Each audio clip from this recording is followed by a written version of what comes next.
But you know, it's not to skip ahead, but basically volume determines the amount of traders in the market. You know, given particular time. So you'll have that indicator shows you at whatever time frame you're looking at. It shows you the number of people that are actively making trades in the market. So whether you're making a buy or sell, that particular candle will exhibit the amount of people that are all across the world making trades at one time. So, you know, I'll just leave it on my chart. Sometimes I don't really pay attention to it because I kind of know when to expect the volume in the market. But, you know, I traded stocks before I traded currency. So in stocks, you need to know what the volume is because you kind of the way I traded stocks, I only traded breakouts, morning breakouts on when the market opens in the morning, and that's why I kind of leave it on there just to remind myself. So, um, but you know that's just a quick run over it. So basically, I just wanted to kind of just make sure everybody on the same page before I try to talk about any entries or exits because basically the way that I trade is based off of trend and support, resistance, and supply and demand, right? So when you're looking at an uptrend, if you look at the little image I drew up, you have an uptrending market, right? And in an uptrending market, if I know that I'm seeing higher highs, higher lows, in that case, I'm usually looking for a buy in those opportunity every time I get a new swing high, swing low. So every time I'm looking for a buy, when I'm in an uptrending market, I'm looking for the market to go up and then come down and make a new low. Once it makes this low, I'm looking to try to take my entry from off of the uptrending market. I'm gonna mute this for a second. This guy, hold on. Let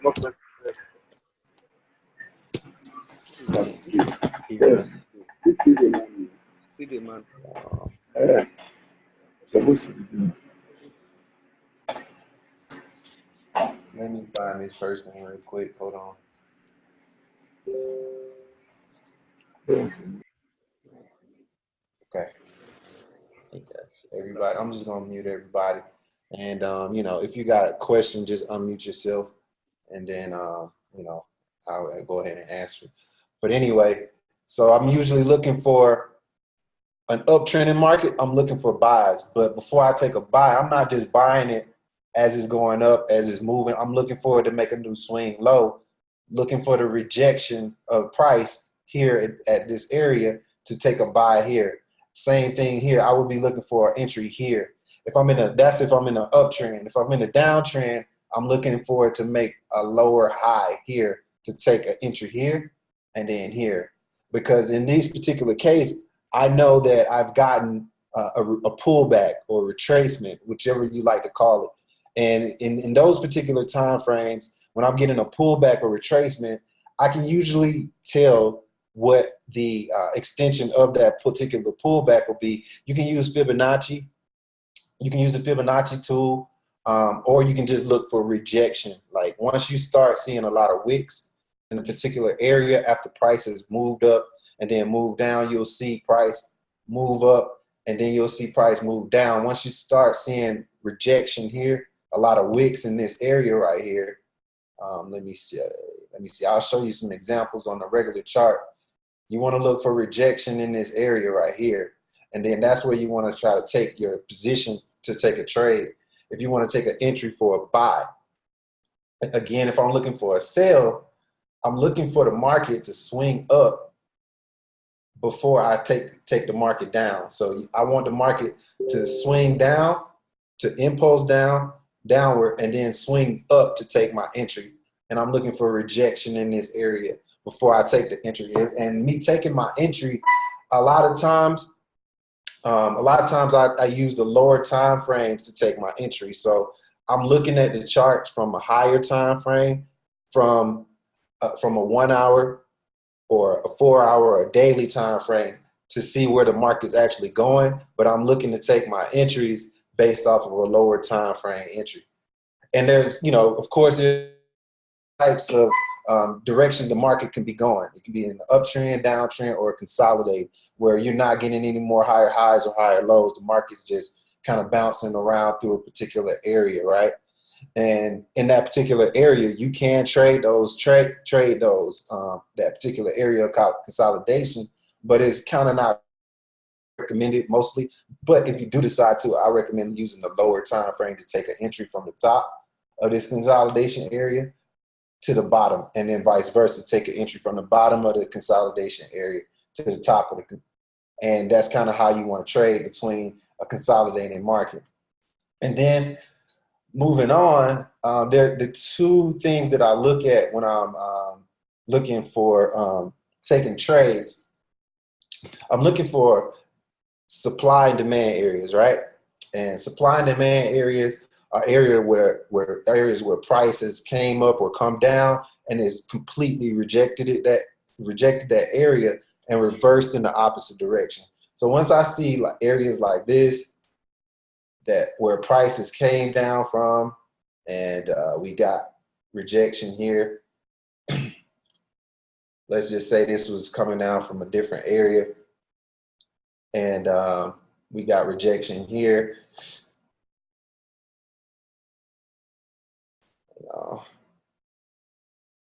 Just grab this thing.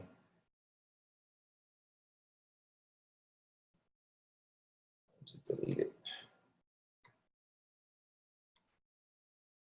So I'm getting a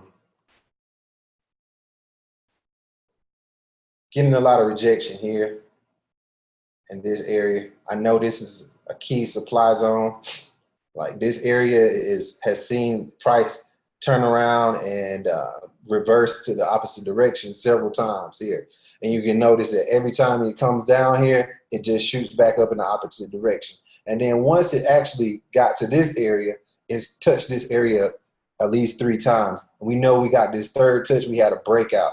And then we got another area that we have as a key resistance area, a key zone here. And at this key zone, and this key zone and here, that's where I'm looking to take my trades. But I'll look at it from a higher time frame, and then I'll see it from a lower time frame. And I'll take my trades from a lower time frame. So what I'm looking at it from, when I'm looking at my zones, I'm looking basically for areas on the chart where prices just came up and came down and got rejected completely from that area. And once it's rejected from that area, I'm looking down on the lower time frames to find an entry to get into the trade in the direction that the market's going into. So hang on, let me just check to see if anybody asked any questions. Cool. All right. So that's just a quick rundown. I'm thinking everybody on the call is kind of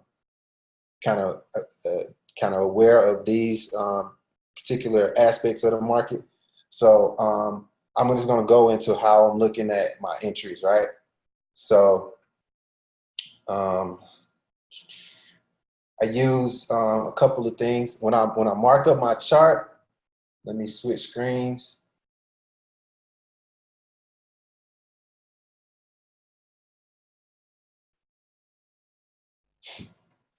So when I mark up my charts and I'm looking at my charts, right, I always keep my charts open on, I keep the daily here, keep the 15-minute over here, and then I keep the hour over here because I want to know what's going on in each of those time frames when I'm trading, because I'm looking at my zones from the higher time frame, and I'm waiting for price to get near one of those zones, right? And what I'll look at is an indicator that I use that it's a lagging indicator, kind of gives you momentum. I use a MACD strategy. That's one way that I trade. Whereas I'll use my MACD to kind of determine when I should be looking to get into a trade. Let me add this level right quick.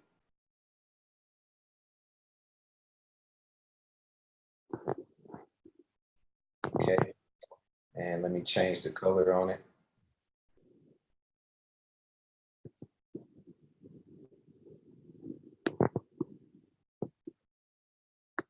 And let me put it over here.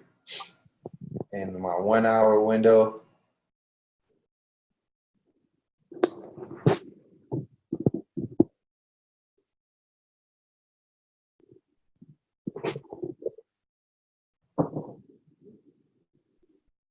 D, okay, got my levels, got that, okay. And let me just make this a little thicker.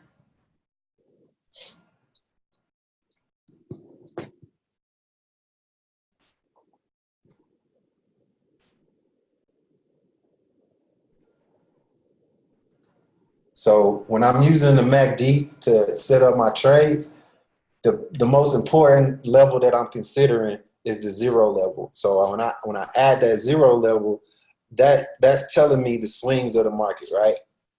So look at this chart on the daily time frame. Let me add this one last one, just for confluence. I'll just show you here. So if I'm looking at the one hour chart, and I'll start from a weekly, right? So from a weekly perspective, right, the chart's telling me that I'm somewhat in a downtrend, right? Because I got some swing lows here, higher lows here, higher lows. So overall, the market we know is in a downtrend, right? But if you're looking at the MACD, it's still somewhat bullish.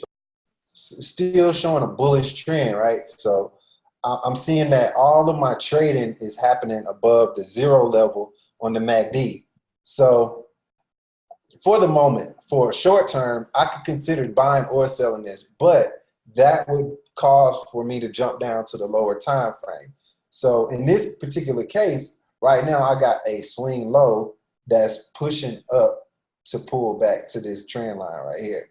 So in this particular case, because I'm at this particular zone, let me show you. Because I'm at this zone, zone here, I got a zone here.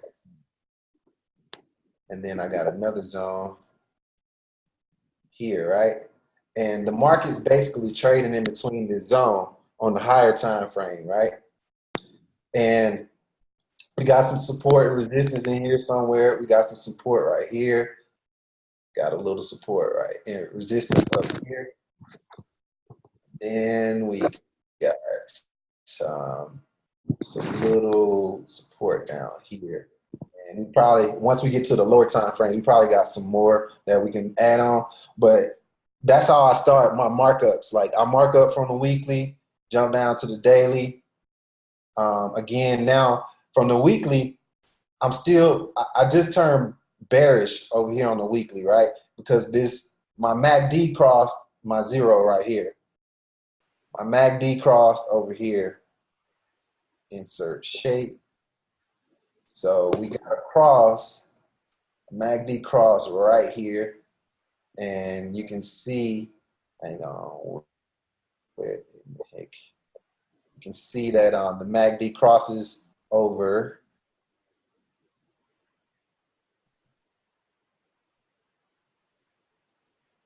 right about here. I don't know why it's not showing, but hold on, let me try this one more time. A different shape.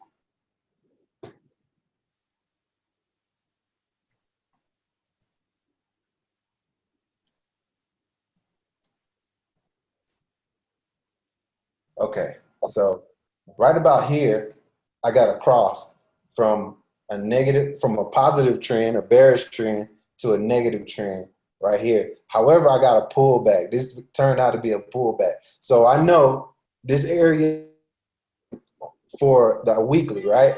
So I'm jumping down to my daily time frame. This same area right here, bullish all the way down, right? All the way down. Then I get another cross over the MACD 0 level right here again. I get that another crossover. So I know I'm bullish right here. I got my first cross on the daily. Drop down to the 4 hour, right? Same kind of aspect, right? 4 hours telling me I'm bullish again, right? So I know on the weekly, I just turned bullish, right? On the weekly, I just turned bullish over here a couple days ago, a couple weeks ago. On the daily, just turned bullish over here where it crossed. So in my head, if I was trading it sooner, I would have probably been looking for some buy opportunity, because I know that once I see that it crosses over, I need to start considering where I can take a buy on this particular pair. And this is GBP ZAR, right? So once I notice that, once I go through that little simple exercise where I'm noting what, just determining like where I am in the market, then that's when I'm dropping down to the lower time frames, all right? And you can see still bullish on the lower time frames, right? We just got all of these swings, right?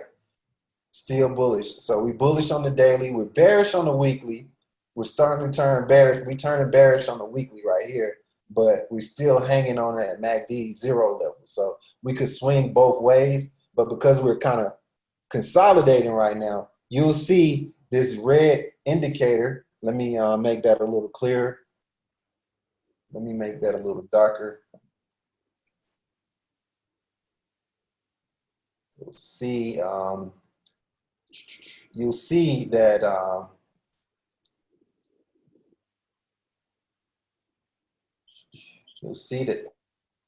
it crossed over, and it's kind of flat right now. So once it's flat, it's telling me that the market's kind of waiting to build up. It's consolidating right now somewhat. And you can see that because though we're on the weekly, we're still ranging in between these two zones right here. On the weekly, we're ranging. So it's kind of flat, and it's flattening out right now. And that's telling you that the market could bounce or move off of one of these zones, or do a breakout from one of these zones, either to the downside or the upside, or just simply reject near a particular level, right? And right now, because we're near the ceiling, we're near this key resistance level, we're starting to near this level. So as you can see, that the waves inside of the MACD are losing steam, and it's starting to flatten out. You're not getting these big bars of momentum to push the market up or down, right? So at that point, it's telling me that the market is gearing up to change a direction.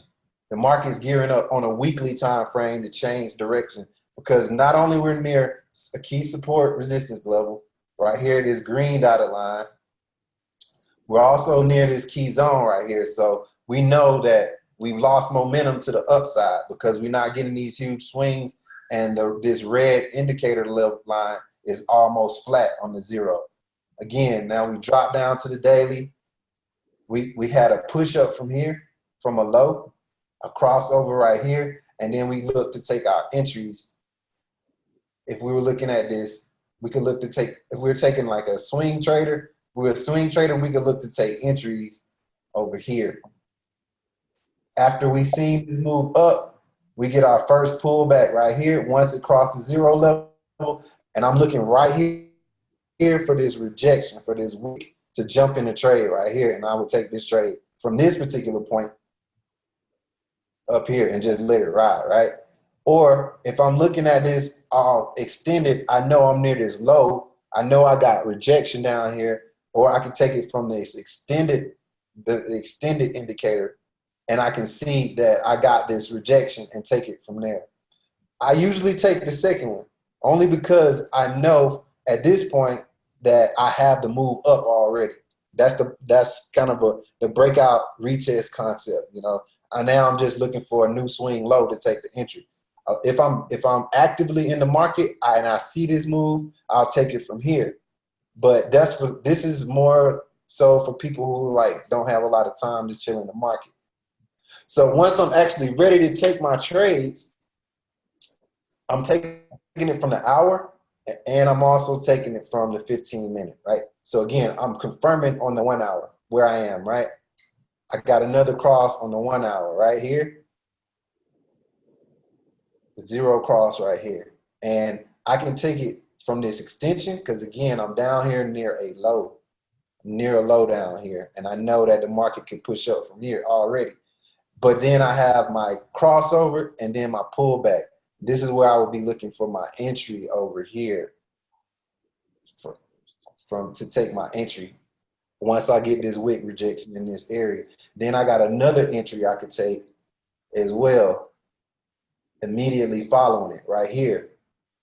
And then I usually take those first two.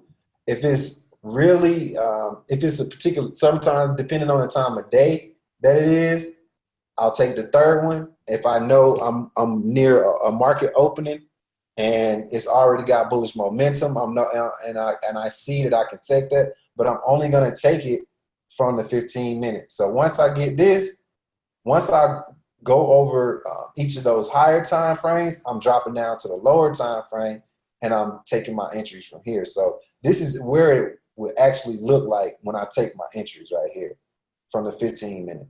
And honestly, sometimes I'll drop down as low as the 1 minute and 5 minute, just depending on how what I'm trading. Like for US 30, for gold, for GBP ZAR, those are fast moving pairs. So a lot of those times I could take those from the 1 minute and get 30 pips or get 100 pips in like 2 minutes or 2 seconds, you know.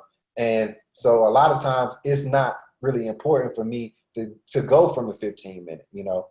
The 15 minute gives you more confirmation than the 1 minute and the 5 minutes, but you know, the 1 minute and the 5 minute, you can use those to scalp into your entry. So it gives you an opportunity to correct yourself quicker than you would on a 15 minute or 1 hour chart, to me in particular. Because sometimes if I'm looking at getting in at this particular low right here, and let's say, let me just use a horizontal line. Let's say I'm looking to get in down here and I see it pushing down, right? It's coming down to this point, and I see this first wick right here. I see this first wick. Instinctively, I'm looking to take this wick as my entry right here, right? And I want to try to get in as low as I can on the wicks, right? So a lot of times I'll try to get in and take the entry off this wick when I see it pushing down, and I'll get in right here, right? And then if you can see, it pushed up and then it pushed back down, right? I could have got in this trade, and I don't know how far this went up. This went up 30 something pips, right? But I may believe that this move still has some more room, right? So I might get wicked out at 30 pips. Then I'll look to get in down here on this wick. But and a lot of times, if you're using the 15 minute, you don't see this early, you know. You see this a little later. So if I'm looking at this same area on a 5 minute, right? This same area on a 5 minute, like I can see that this pushed down, right? A little sooner.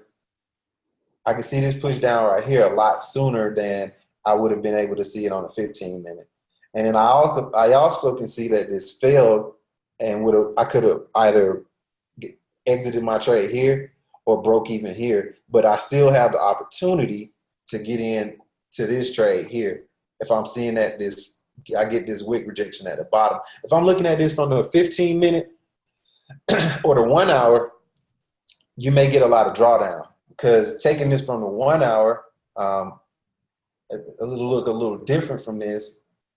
Taking this from the 1 hour, if I'm looking at it from this low,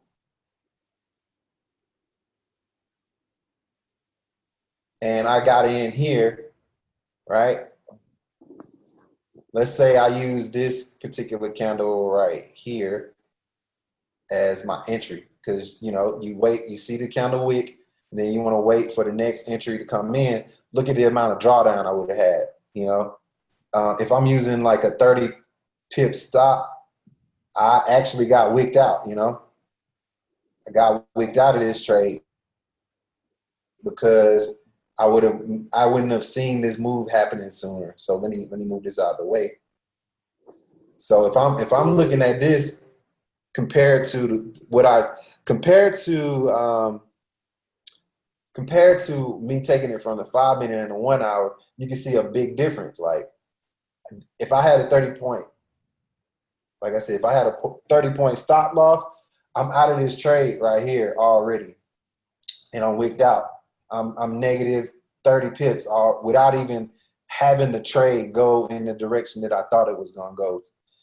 And if I use this counter to get in, I'm still down. I'm still 30 pips out. You know, still 30 pips out, and that would have been for nothing because immediately you see the market moves up for 138 pips, right? And if I'm taking this from the 5 minute, that give me an opportunity to adjust my entry. You know, I can get in and out of a trade. I can take if I see it still pushing down, I can take a 5 pip loss, you know, a 5 pip loss, a 2 pip loss, or something like that, just to try to get my entry as best as I can. And then once I get comfortable or I see that I've reached the low as this wick is going to go, and I actually have the entry in based off of my criteria, I'm in the trade already and it's pushing up. All right. So if I'm looking at it from the lower time frame, you'll see that ahead of time. This is why I keep all of my charts open simultaneously, right? So I'm using this higher time frame to see where the market is going, right? And then I'll keep my other window open, and this is where I'll take my entries from, right? So I'm looking at my 5 minute, I'm looking at the 1 hour, watching what it's doing. I'm looking at the daily. I know I'm nearing the rejection zone, so I'm probably going to sell, even though it broke out and retested this level right here, which is okay. It's traded off this support level right here. But I'm looking, all right, here on the 5 minute, right? See, I'm flat right here. I'm consolidating right here. So in my head, I'm lining myself up to get ready to take a trade, right? I'm seeing it push to the downside, but it's holding along this 0 level, right? And I haven't made a new low, right? So because I haven't made a new low, I'm looking to still take this up, right? Because I came up, I've been pushed up, I pushed up, I consolidated. I'm flat right here. I'm holding on to this 0 level. And then once I see that it pushes over this 0, pushes over the 0 and pushes up, I'm taking my entry from here. Taking my entry from here on the 5 minute. Or I'm taking it from here. If I just want to be risky, you know, because I got 3 touches already, so I'm assuming that I'll get a breakout from here. So, and then I'll look to take another entry, possibly right here. I will leave this one alone. So I usually, I'm not sure if you guys are familiar with Elliot's wave. Elliot's waves basically implies that there are, well, I don't want to lie to you guys. There's usually an impulse, a correction, followed by another impulse, and a correction followed by another impulse, and then you get a reversal, and then the trend repeats itself in the opposite direction. You can see that here on the daily, right? So we're down here at a low, right? You got your impulse, you got your correction. Hang on. You got an impulse. Jeez, what's going on? Here it is. Don't want to rate. Let me take that off. So you got an impulse.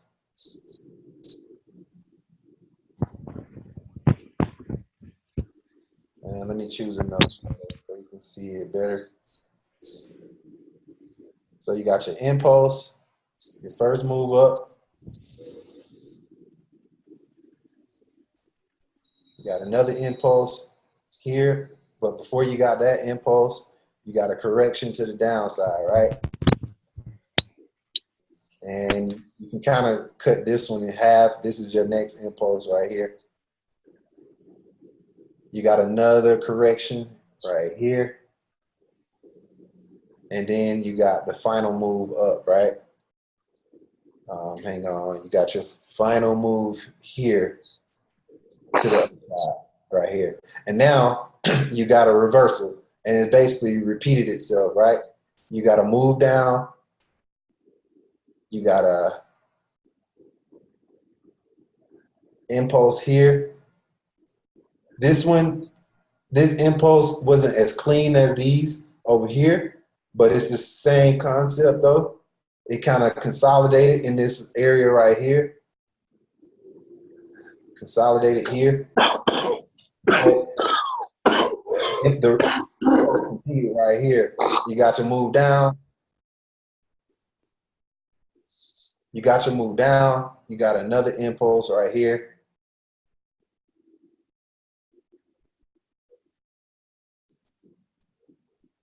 And the continuation on down right here. Hold on, let me just stretch you out. Got your impulse here. Correction here.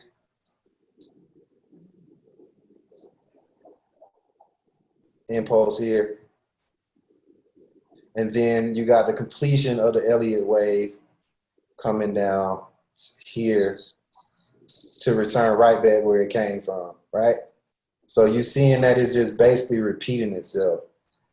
The Elliot's wave kind of just repeats itself. So you know you have, in most impulse moves, you know you have at least 2 to 3 entries in those moves. You got an entry right here, entry right here. You got some other entries you could have taken because inside of the higher time frames, you have smaller Elliot's waves that are created on the lower time frame. So this is the daily. You'll see the same thing on the 1 hour, the 4 hour, the 30-minute or the 1 minute. You'll see the same thing repeat itself. It just won't be as the moves won't be just as large. So when I'm looking at my Mac, I'm basically looking to take the beginning of the Elliott wave. If I can get it off of a flat zero area, a flat zero level near either support resistance or supply and demand zone, I'm looking for that. If I'm looking for the entry to enter at the beginning of the wave, I would be getting it here. Then I'm looking for my pullback. That's my second entry. Then I'm looking for my next impulse and pullback for the third entry. And then I'm usually out of the here. And then I'm going with this particular market until it decides what it's going to do next. So, any questions? Anybody?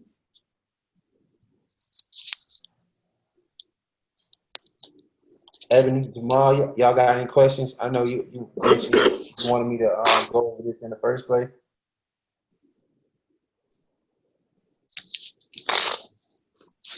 Nope. Okay. So we good. You good? Okay. Yeah, we good. Appreciate them. Okay. Let me see. I think I got somebody in the chat. I'm probably gonna want that recording though. Oh, no problem. Yeah, I'll make sure I'll send it out after. Awesome. But I'm gonna get Cam on. I want Cam to go over his strategy, how he looks for his entries.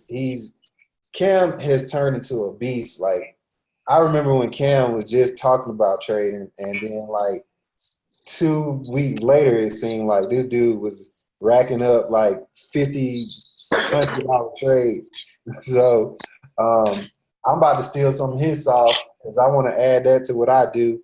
And you know, he been trading less than me, and I'm taking his sauce. You know, like you always got to learn, man. So you know, take it from everybody. You know, and add it what you can, and add what you feel comfortable with. You know, so let me turn the hosting over to you, Cam. All right, cool. What's up, everybody? Let's see. I'm gonna actually try to do it from my phone, man, because I do Even better. I do everything from my phone. And I have a reason for this. I have 2 phones. One is for trading, and one is, you know, for watching charts. Or I could easily just watch the charts on my phone. I mean, on my computer. Let me see if I can hit share content here. Hold on one second. I just made you a host. Okay. All right. Let me see. All right. Let's see. Okay. Share content. Screen. Okay. Here we go. Start broadcast. Cool. Let me know if y'all can see my screen.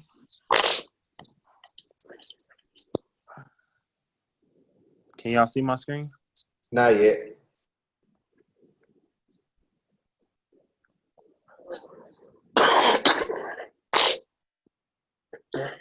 Oh, okay. Hold on.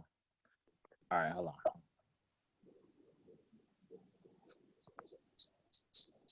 on. Okay, here we go. I see. No, Zoom. Boom. Hit start broadcast. All right. Let me know. Can y'all see my screen? Can y'all see that? Yep. All right. Yep. Perfect. All right. So what I'm gonna do, I'm more so gonna go over strategy than, the ins and outs of the markets. Assuming everybody's was clear on what Corey said. You want to do your top-down analysis. First, of course. What I like to do, and this is something that I recently started doing, is I like to trade wedges and channels, and I guess you would call them triangles. So here we can see, if we zoom out on the daily, we have, this large bull run from the beginning of May 22nd, until it peaked July, end of July. All right. And then over a 5-day period, we lost, say, 2,000 points. And I caught the top of this move right here. I caught the top of this move. And I'm going to show you how I actually did that and how I actually trade. Now this, I'm going to show you this, but I would not recommend doing this as a beginner or as someone that's not, especially if you're going to be trading US 30. You want to be very careful when you're trading it, because it's very volatile, and you could lose some money trading. So just want to throw that disclaimer out there, because my style is different, and I just don't want people losing money. So let me show you the trade that I caught this morning at 7:30 a.m. So I trade like Corey off the lower time frames. So here I've created my trend lines. These trend lines help me identify the direction of the market. And the only thing I do is I trade at the top of the trend line and the bottom of the trend line. And I usually like to look for resistance that meets the trend line, or support that meets my trend line. Or I like to trade in between channels. So let's go down to the 4-hour. This entry I caught this morning. This was the entry. Let me pull this a little bit closer.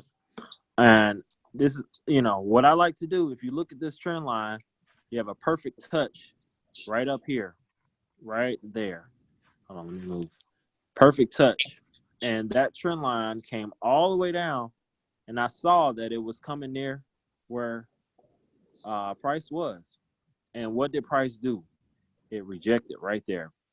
And now what you also want to see here is resistance is also, this was now resistance, but this is support on the other end. Like up here, this is support. It's supporting. This yellow line is support for this little region. So you see that between the two yellow lines, we have support and resistance. So what price did was it came back and retested old support, which became resistance. And that also lined up with the trend line. So that was a perfect. So I'm gonna go down to the lower time frame and show you why I took this trade.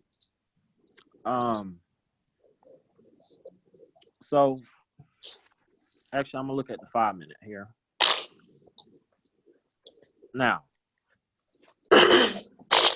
what I want you to see is my volume indicator, right? I use volume to trade because, like Corey was saying, you need volume in the market for it to move. So the worst time to trade is when it's consolidating because it's just sitting in there. It's not making any money. You just sitting there. It's whipsawing, right? So you want to get in the market while it's moving. Crap, let me plug my phone up. All right, that should be charged. All right, so I took this entry up here. Crap. Matter of fact, I can I'm gonna go to my screenshots and show you these entries. Okay, this is the trade we took last night, but here's the trade from this morning. I took a screenshot of it on the 5 minute. If we zoom in here from 26, let's see, the top of that would be 2640. We have a wick rejection of about 20 pips. If you look at this white candle, that's a 20 pip wick rejection. All right, let me go back to MetaTrader 4, and if I put this this here, look at my volume. My volume is high.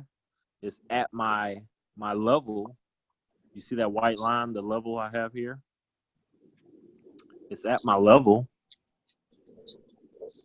I like for volume to reach this white line here to tell me when a reversal is coming.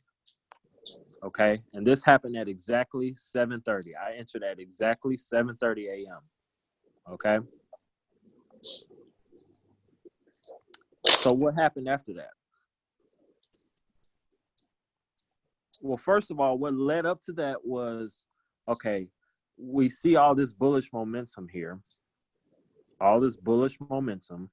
This is from Friday, and Sunday. Just bullish run, okay? Price is not going to keep doing this. And this was in, what you have to realize about US 30 is that it moves in reaction to news. So Friday, better yet, Thursday, Trump tweeted that the US was going to delay the tariffs implications for China. So what does that do? That sends the stock back up because people think, oh wow, we may get a deal with China. So that's why we have this bullish momentum here. Okay, but that's a little deep. But I guarantee if you follow Bloomberg, like if you just keep up with it, it will help your trading because you'll get to understand the fundamentals of what's actually driving the market. So back to this trade, right? We got all this bullish momentum, hits my trend line. I enter, and I'm still holding it. So,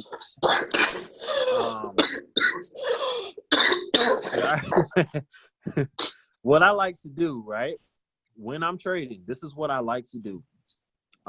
Hey, can you guys hold on, Cam? Can you guys mute your phone? Nope. Hey, let me I don't know. Let me take over the host right quick and let me Okay. All right. Let me see. Or I might be able to mute. I don't know. Let's see. No. Only person that got to mute is two people. But yeah, just go ahead and mute them. I don't know how to. You might not be able to do it. Okay. Oh well. I mean, let me grab it right quick. Okay, go ahead.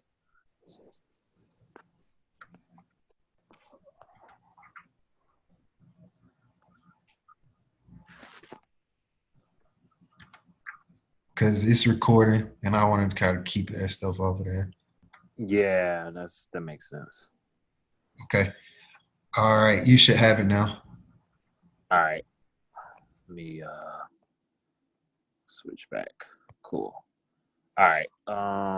Boom. Okay. Zoom. Start broadcast. All right. Let me know if when y'all can see screen.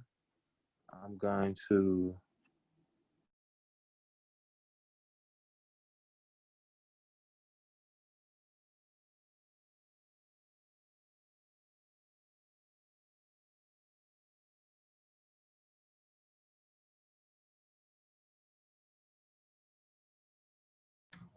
Yeah, we can see it. Did we lose you?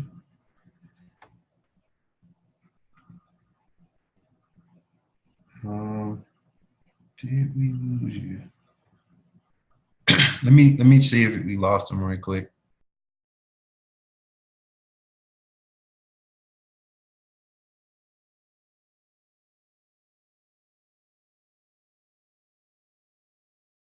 Yo. Yep. Yep. All right. Yeah. Okay, I'm back. All right. Let me do this again. Just if you could switch it back over when you get a chance.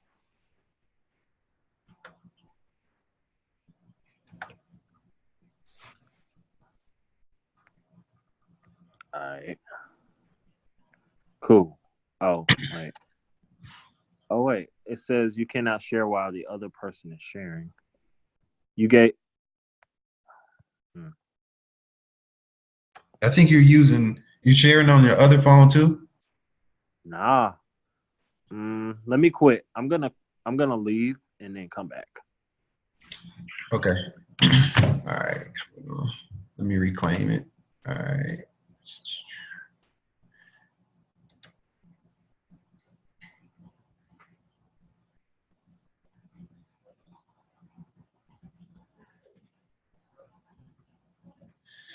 Okay, So I'm back. anybody got any questions while we wait on Cam? You guys good? Any questions? Nope. Okay. All right. So let me throw it back over to you. Which one are you talking on? Let's see. Is it this one? Okay, that's good. I think yeah. Now I can start my broadcast. Cool. All right. So yeah, I was talking about what I'm doing when I'm trading. This is what I'm doing, right? This is, real time here. Or this We can't see you, bro. Oh, you can't? Okay. All right. Still can't see you. We see the screen, but it's not it's kind of frozen. So let me close you out one more time. All right. All right. I'm gonna reclaim the host again, and we'll try to do this one more time.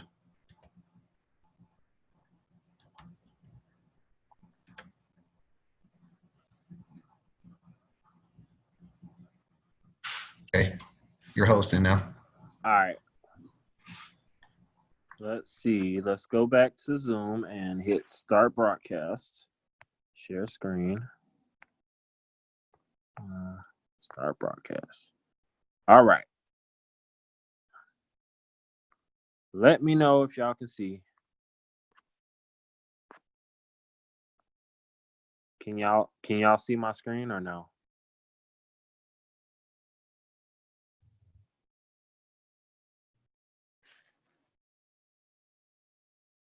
Yo. Still no. No, still no. All right. I don't know what. Yeah, still not showing up. You wanna you want me to drive for you? I can pull up one of my charts. I can how about I just do it from my computer, because this is not gonna work here on the phone. Okay. Yeah, I'll just do it from my computer. Let's see how I get in Zoom. Okay. So Sorry about this, y'all, man. It's cool. No problem at all. No problem at all. So like while we waiting, anybody had any questions about what he was talking about how he enters his trades, how he uses a volume indicator? Anybody have any questions regarding channels or flags? I can show you a couple examples on this chart right now. You got a flag right here. You got a bullish flag from here. And then this is the flag right here. So you're drawing your trend line. You're lining your trend line from the highest high, and then you're looking for the next low. And what you're trying to do is you're trying to find the low and either take the trade from the low, and then your stop loss.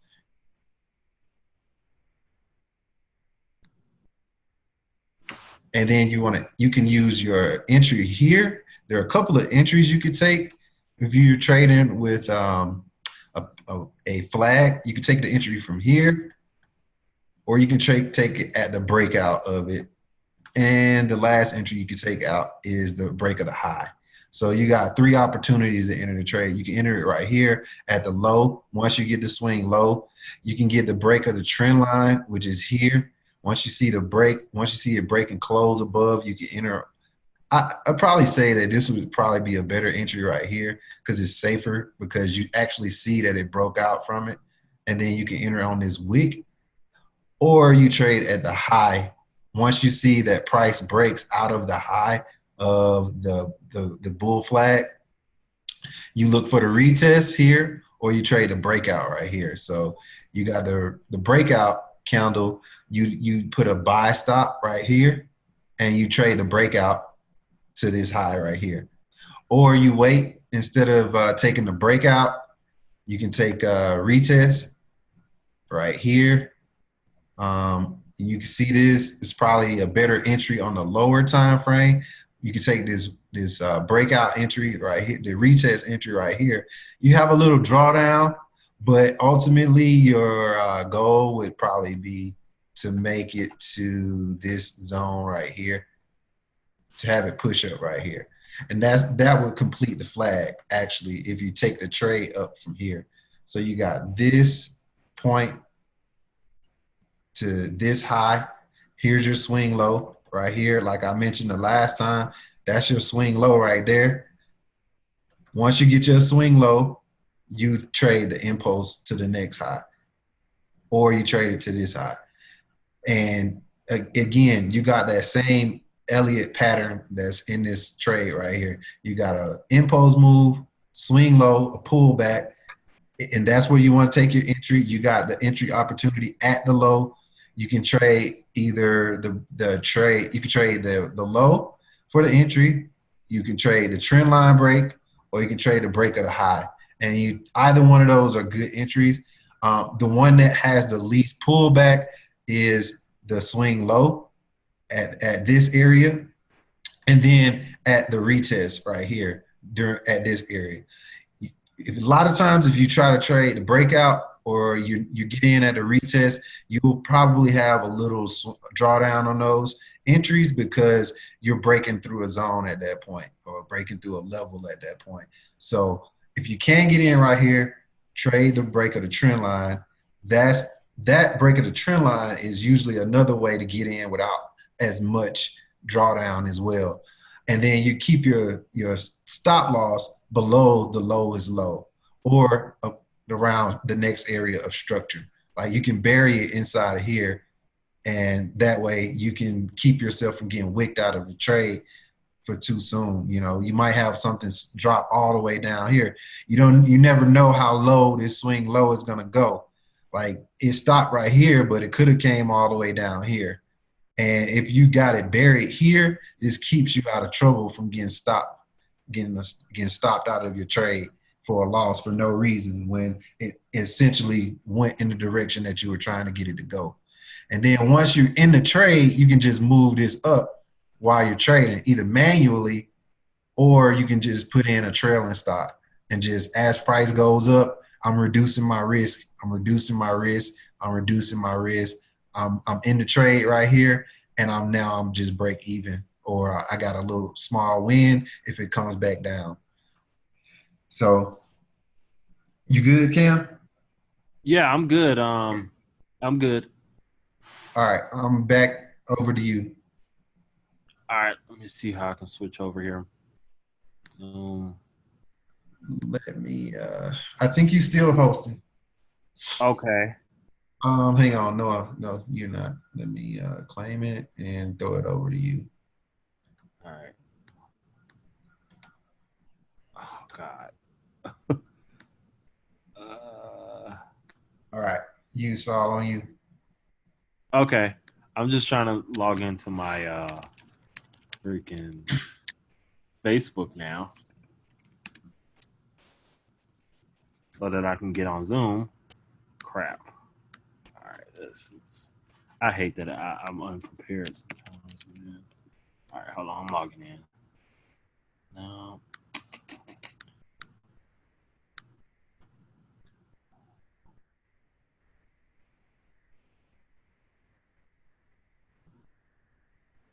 Yeah, so I'm gonna jump back on real quick. Yeah, go ahead, man. I'm trying to set up this. Just let me know when you're ready. And so back to trading that pattern, that bull flag, you can do an inverse. There's a bear flag. Let me find one real quick on this chart. And it's essentially looking the same way, just in the opposite direction, right? So this is one, but it's not really a clean one. Let me look on the higher time frame. Right here. Here is one right here. So you got your impulse move down right here. Copy this.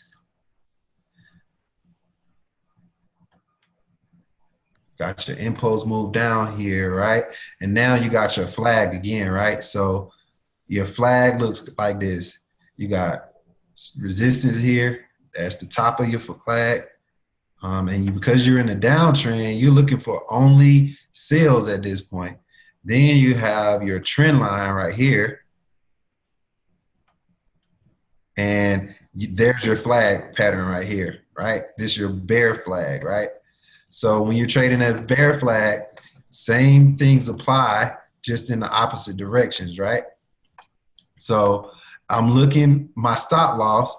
I know I want my stop loss to be, let's use a different color. My stop loss, I can put it here and bury it again inside of, let me change the color it is, and bury it inside of the previous swing low, right? Which is now, let's delete this. Delete, and right here. So we'll keep you. Here is my previous swing low, right? Swing low right here, right? So I can use this as my stop loss. I'll bury my stop loss in here, so I know that I'm good to take this trade as long as it doesn't reach here, right? I can take my entry at this high right here, this high. If I'm looking at least a third time I'm starting to see rejection, I can enter in right here at this high, or I can wait again, like I said, for the break of this trend line, which is also right here, my trend line break over here, or I can trade it at this low right here. So those are my opportunities. Like, you have at least 3 good chances to take this entry based off of the flag pattern. And then once you have this break of this low, you can trade the break and retest. And that's when you can get into going and taking a break here, a buy stop here, and then here is your retest entry. Here is your pullback, retest, and then you can push down on for the rest of this trade to go with the rest of the market. And what's cool is once you see that you have an impulse move, Because she's young and she loves wrestling. And Once you see you have an impulse move, right? If you're not familiar with Fibonacci, right? Fibonacci is a tool that you can use to measure your move, right? I can take my fibs and see how far this move is, right? I can kind of see where I'll get a retracement. Like, I don't use them a lot anymore because I kind of know this already. But you know, for newer people that trade, you know, or right, like this dude, like I don't know if you're in IML or not, but this dude is like the fib master. Like he is like ridiculous with fibs. But you know, there's a lot of YouTube videos that go over fib levels. But because I'm in a downtrend, right? The key levels you want to look at are the 618, the 50%, and the 382. When you're in a normal trend, you'll get a pullback to the 50%, the 618, and 382. When you're in a very strong trend, you'll get a pullback around the 23.6 and sometimes lower than that. That means this trend is very, very bearish. When you have,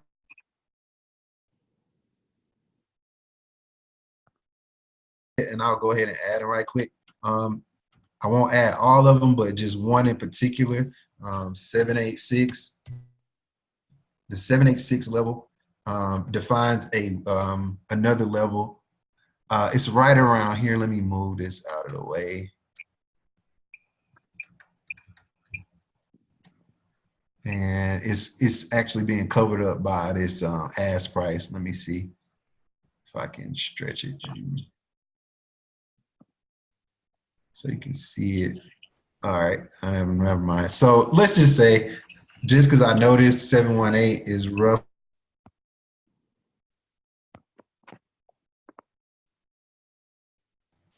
It's usually a sign of a reversal, or you may have a weak trend, right? If I'm looking at a downtrend, if I'm looking at an uptrend, it's the same thing, just in reverse, right?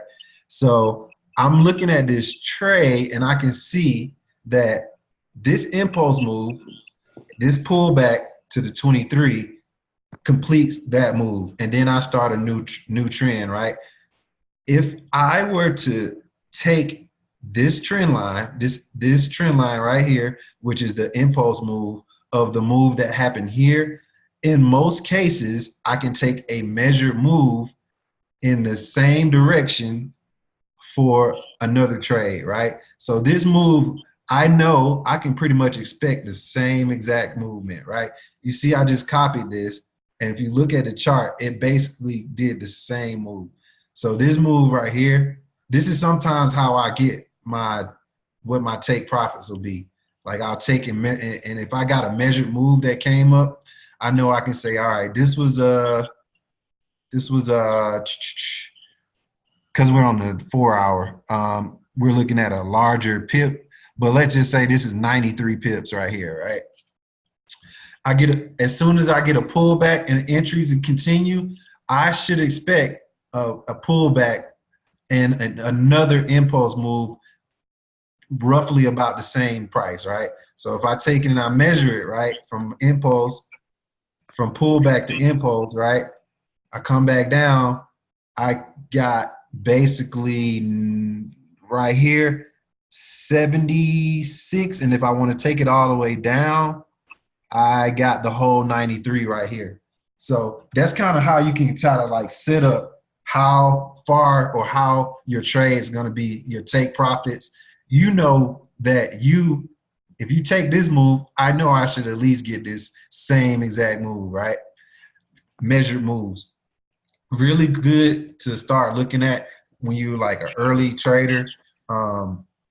And like, you know, like I said, for myself, I kind of already, I use these so much, I can kind of tell where is a 3.8 pullback, or where is a 50% pullback, or what is a 61.8 pullback, 618 pullback. I already kind of know where those are on the charts. And it's really, really good to kind of gauge where your pullbacks are going to be, so you know where you can set up for a re-entry or a new trade. So that was just one quick thing I talk about. And let me just make sure Cam good. We should be good now. Okay. I'm gonna try this on my phone one more time because I really want to show. I think it's easier to show people from the phone. Okay, let me turn it over back to you.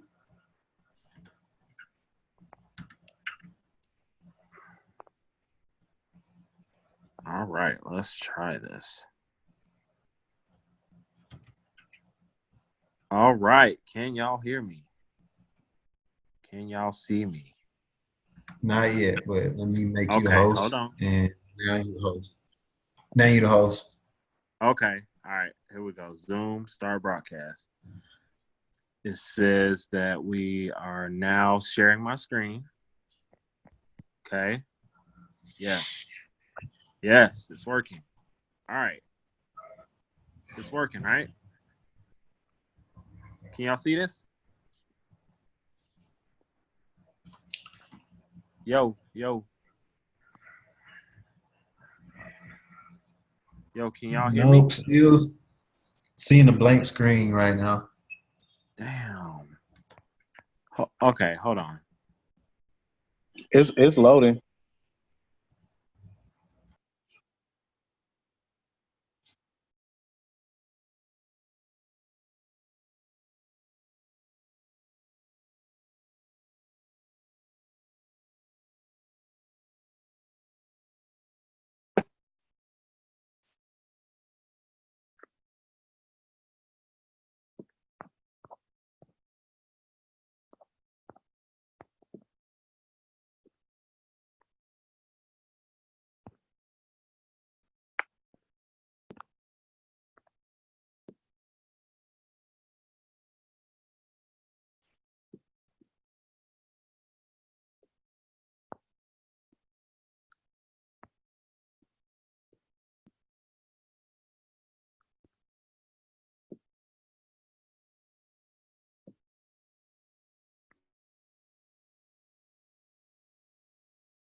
Yeah, I don't know what's going on with Cam right now.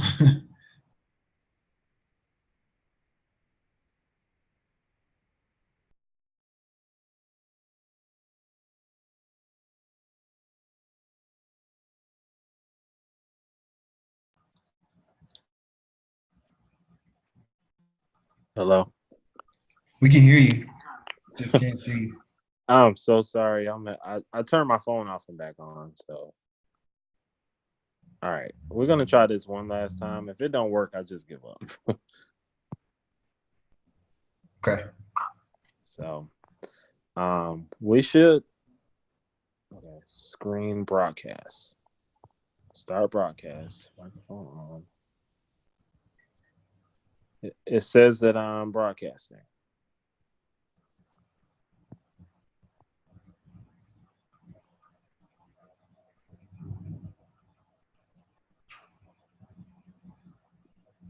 Can y'all see my screen? Nope.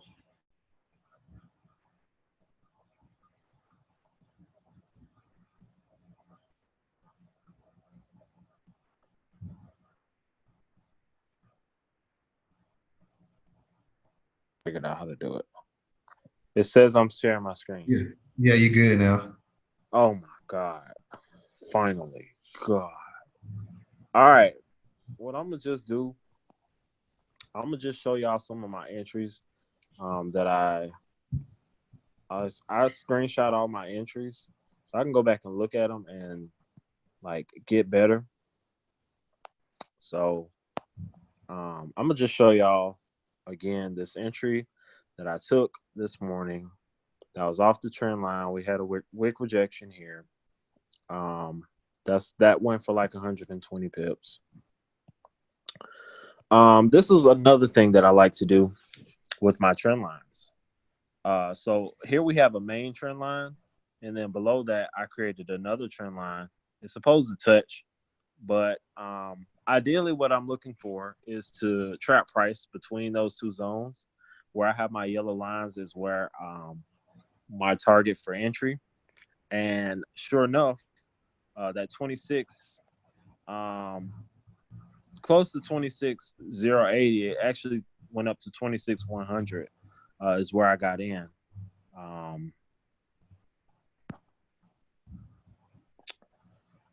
Yeah, so 26,100 around that area is where we got in. So these some things that I like to do when I'm drawing my trend lines. I like to draw on my charts to identify where these reversals are happening. You can see here we have this triangular kind of pattern that's forming, and I always look at these wick rejections. This is, mind you, this is on the 15, but when you start seeing this thing happen on the 4 hour and the 1 hour, especially when you have even tops like that and they occur on the 1 hour or 4 hour, you know automatically it's going to reverse. When you have even wick rejections at the same exact level with a very long wick along the top or the bottom, you know that you're going to get a reversal, especially when that's followed by high levels of volume. Okay, so this particular trade, Hey, Cam. Yeah. Cam, go over drawing your trend lines. How do you draw your trend lines? Okay, yeah. Let me go to the app here and actually just draw a trend line for y'all real quick. This is on the 1 minute. I typically, if I'm looking for an entry, I'm drawing on the 5 or 15, right? But you know, top down analysis. So crap. Okay. So we're on the 4 hour here. What I like to do, if this is a blank chart, we're looking at the 4 hour, boom. I always start at the bottom. I start at the bottom here. I draw my trend line there.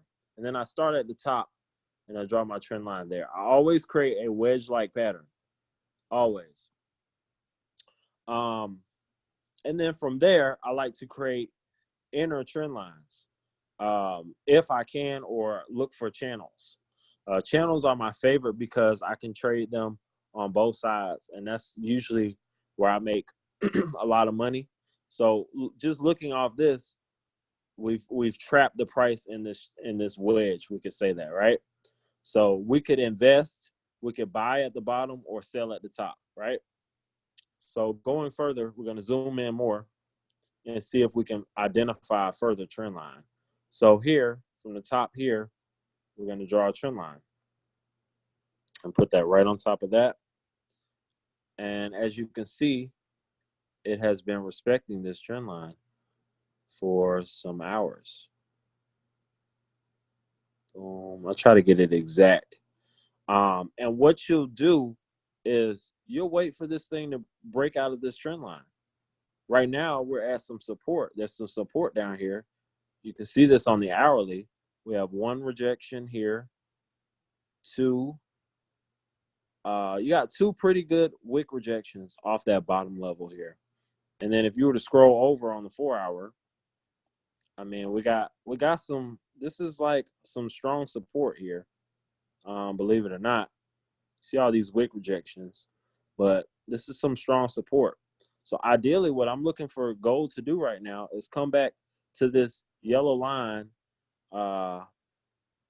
somewhere in this area, 1490, 1494 region, 1493-ish, and I'm buying. I'm buying off this trend line. As soon as this hit this trend line, I'm buying. Okay, because this is support down here, and it intersects with my trend line. So that's my confirmation. Now, if this occurs at high volume, even better. But we're likely not going to see any high volume till 3 a.m. Just as if you trade, what's the name session? I can't think of the word. London session.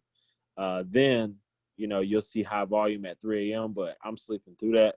I usually get my entries at, this is a secret, y'all. The volume picks up at 8 a.m., 8:30 a.m., 9 a.m., and 9:30 a.m. Sometimes you get a 10 a.m. spike, but it's not really. In the case of this morning, I got an entry at 7:30. And the reason why is because let's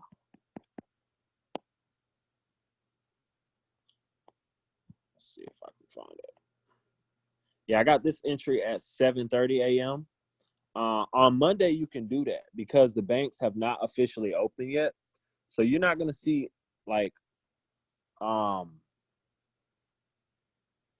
there's not a lot of catalysts in the market. So I actually got this around 7:30 this morning, and I usually wait till 8:30, 9:30, but this one was at 7:30. And another reason why I entered this, I saw that, I ain't gonna lie, I got in on this rejection here, this long wick rejection, and I got wicked out. Okay, but I used a 0.10. So a 0.10, I'm sorry, a 0.01, and I got in at like 26.84 or something, and I got wicked out down here, 26.160. So I lost like $25. So I saw it do the same exact thing again and wick off this region up here. I knew it was time to sell it. And then we can kind of just, also, here's another thing. I don't want to overload y'all, but if I'm selling US 30, that means I'm doing the inverse. Gold has a inverse correlation. So if I'm selling US 30, I'm buying gold at the same time. So if US 30 looks like a sell, I need to be looking, gold needs to look like a buy. Okay. Now they only correlate like 65% of the time.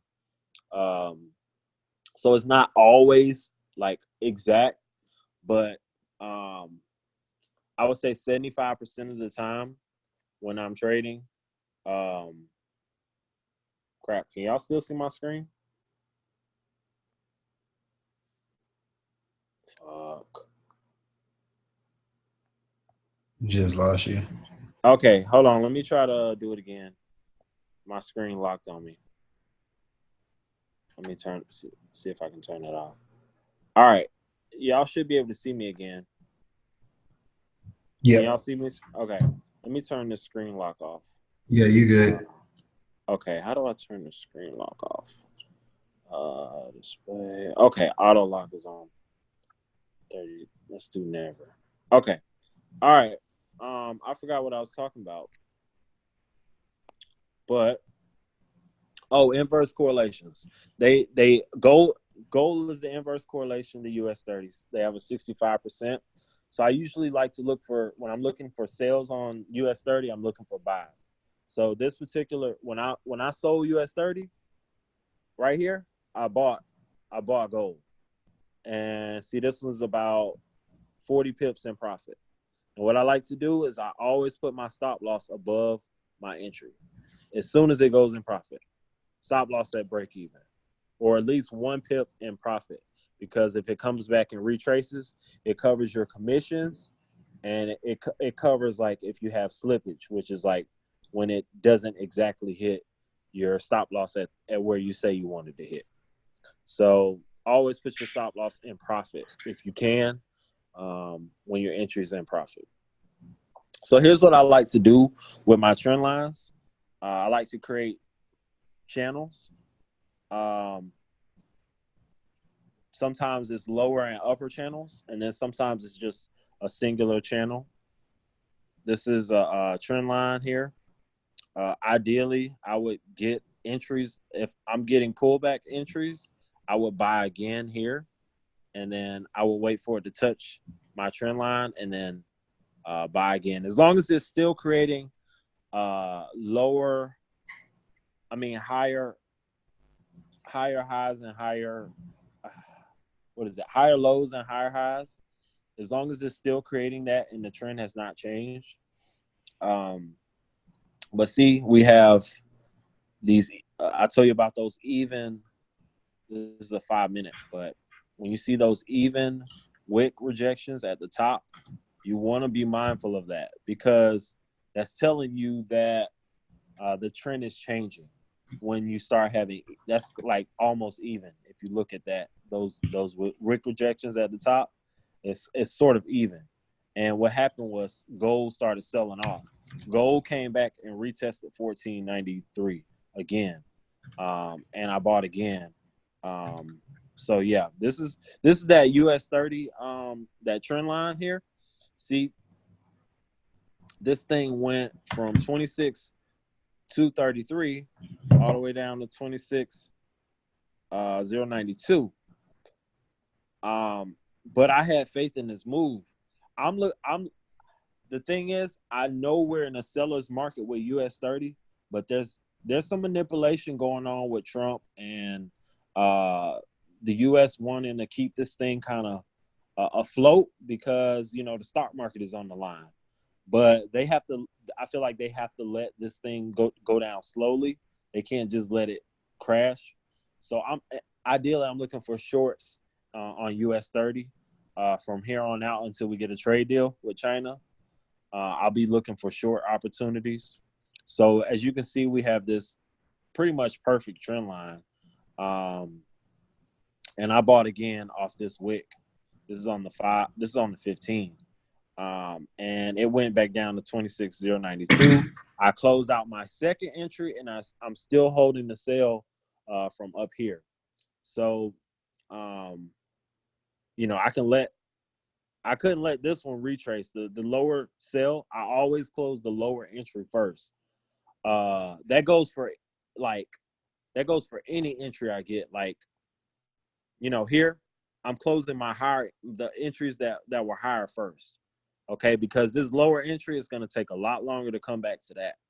So, and I like to do it one at $50, one at, 75, one at 100, one at 150, and I'll just hold the last one. I'll just hold. So you want to take your profits along the way up. You don't want to wait for it to start retracing back down and then, let me take some profits now. You know what I'm saying? You want to take them while it's going up, because you never know when this thing is going to retrace. So you always want to take your profits along the way up instead of down. So here on US 30, this is like another, I drew this at 4 o'clock. Here we have like a wedge type of pattern. And typically what I would like to do is trade between the wedge from buy at the bottom, sell at the top. Look at all these opportunities to sell at the top. If you were selling, all these trend line touches, you could have got in 1, 2, 3, 4, 5 times. You know what I'm saying? And you would have caught, from bottom to top, that's like 150 pips. But if you would have got in here, 26,195, I mean, that's still, a good 70 pips and it extended to 26,100, right at the trend line. So that's what I'm doing when I'm on. You know, let me show you some of these. Let me show you this entry. This is crazy. Okay, I'm gonna show y'all this. This is crazy. So I'm in the buy here, right? Remember this trend line I had, right? Exact trend line. So what happens to price? I'm waiting for it to touch this top trend line, right? This is not it. What happens is it did not touch that trend line, right? But if you look at where resistance is. Look at that resistance. Perfect wick rejection at the. Remember what I said about even wick rejections? This thing is about as even as it's gonna get. So when you see wick rejections that are even like that at resistance or support, you want to keep that in mind. So I sold at that. Now this is a hedge, okay? So mind you, I'm 600 pips in profit on this buy. I don't even need a stop loss at this point. But look at all this momentum. I'm on the 4 hour. Look at how fast this thing went up on the 4 hour. You typically don't see a 4 hour candle that goes up 600 pips like that. Okay, that was Trump's news. That was Trump again doing something to manipulate the market.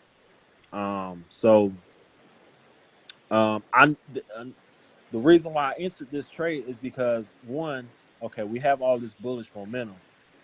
We have to see some type of exhaustion, okay, at some point.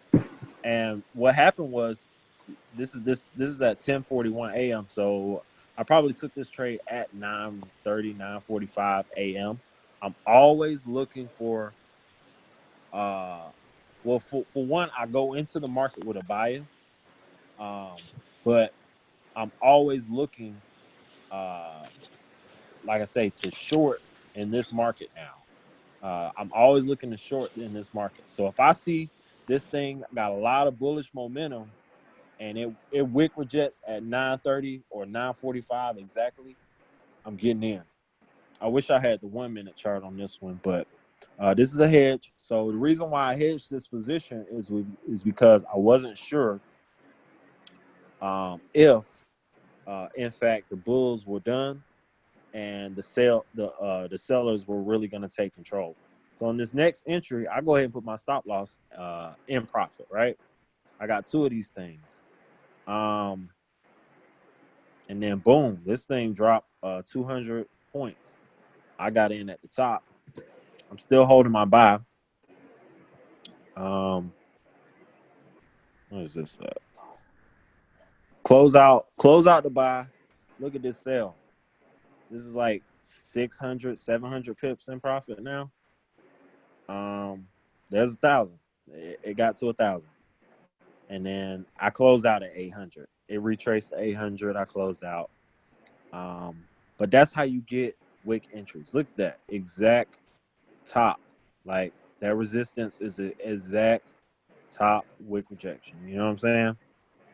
That went for 1,000 pips off of 0.1.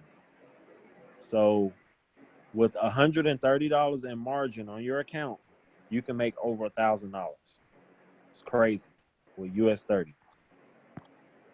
So let me go to some more trades. What I like to look at on these charts. Okay, look at this. This is on the 4 hour. I guess you could call this a channel, right? And it's the same principle. Sell at the top of the channel, buy at the bottom of the channel. What I do, I sold there. I don't know how many pips that is. That's like 60 pips in profit. But as soon, I'm looking for wick rejections as soon as it hit my trend line. And what I do is I go into the trade with my stop loss above the most recent wick. So if it goes above my trend line wick rejection, I automatically, I'm getting out. You know what I'm saying? So my risk is like, I'm risking maybe 10 or 15 pips on these things. And I'm always using, like on gold, I'm using small lot sizes. Small losses, 0.10, 0.05. because with gold you don't have to risk a whole lot to make a whole lot. See, I started with a 0.25 up here, and then I'm just adding 0.5s. But yeah, actually, I was in drawdown on this one, but I end up catching this thing, and it went back. Yeah, it went back to my. I got out at like 14.97 on this one. Yeah, so this one got down to 14.97.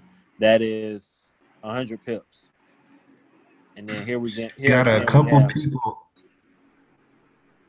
Got a couple questions.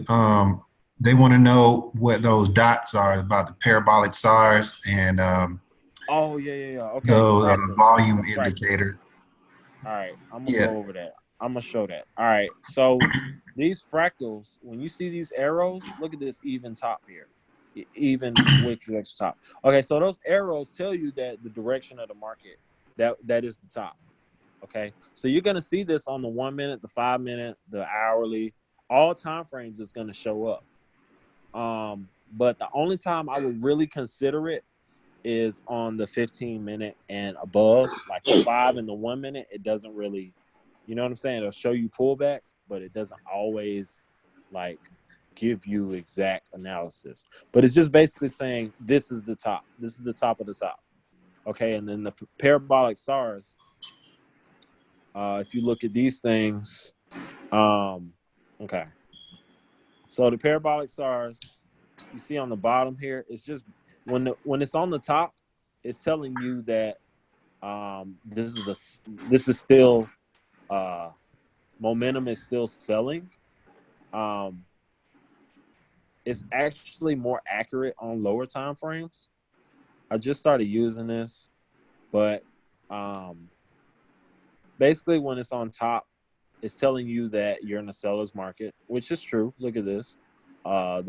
These little things are on the top. You see this, and we're still in a seller's market. It has not broke our trend line, so we're waiting for for gold to break our trend line in order for us to get in, or we're waiting for an exact bottom right there. If it goes to 14.93 and a wick rejects off, if it creates at least a 10 pip wick rejection, I'm getting in on the buy, especially if it's even, like an even bottom, then yeah, I'm getting in. Because what that would be the M pattern, and I always trade the M pattern. The M pattern for the completion of the M and the completion of the W, like, are reversal patterns. So I always get in on those.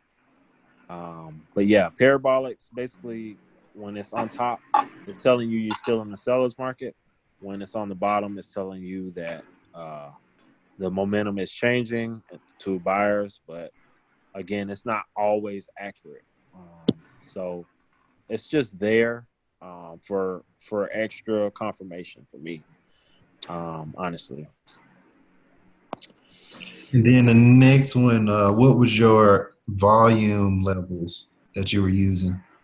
Okay, so volume level is standard, right? It's standard. It's based on my RSI reading. So what I like about this volume indicator is not, okay, so it's not the volume indicator where you turn on, it's in the actual window and you go to down here to volumes, just volumes. So don't use the standard one, use the actual one where it's an actual indicator, okay? And you're also you're laying your RSI on top of your volume. yes, I'm right? laying my RSI on top of the volume. I do that to save And screen space. I do that. Those levels are those are the RSI levels, right? Those are the RSI levels. But okay. Yeah, these are the RSI levels, which is 70 and 30. But ideally, all you want is volume higher than where it was before. That's all you really want. But if it's above 70, then yeah, that's what you want. And what you'll notice is that these always line up. Okay, look at that. That's at 4 o'clock. I'm sorry. Wait. I don't know.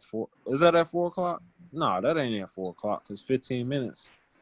That's 7 a.m. No, we on the 15 though. So this would have been like 2 hours ago or something. Eastern time. That's 4 a.m. Oh, I don't know. But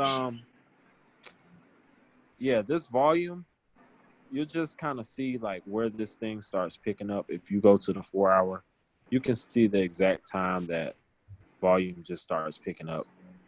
But ideally, you want to target high volume times.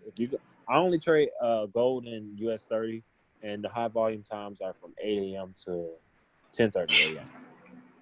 Okay, and then at 9 p.m. you get some high volume when New Zealand and Australian banks come in, and Japan. But other than that, it's you don't start seeing no more volume till about 3 a.m. It's going to be dead slow till about 3 a.m. And I think I misquoted you, but that 4 a.m. was that was 9 p.m. candle. Sorry. Okay, yeah. I don't know why it's showing up as 4 a.m. But yeah, you can kind of see like that 9. Yeah, see how volume came in at 9 o'clock. It's using the GMT, that GMT time frame. Yeah, that's what it is. See, like, yeah, it's saying 4 o'clock, but that was 9 o'clock.